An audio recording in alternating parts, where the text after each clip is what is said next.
Hey there everyone, in this tutorial I am going to show you how to get Telegram Premium for free using a different methods.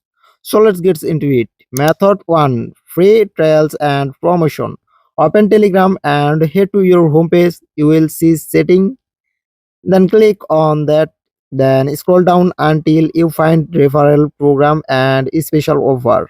Telegram something offer free trial or promotional periods where you can try Telegram Premium without paying. However, this option does not always appear. It usually shows up during special occasion or promotional deals. Method 2, gifted Telegram Premium. If you have a friend who's already using Telegram Premium, they can gift it to you for free. To do this, your friend can go to the gift premium option in their settings, select your account and send you a free Telegram Premium subscription. Method 3, paid subscription. The last option to use is to simply purchase Telegram Premium. You can choose between a monthly or annual subscription to unlock all the premium feature. Just click on Telegram Premium and follow the payment process.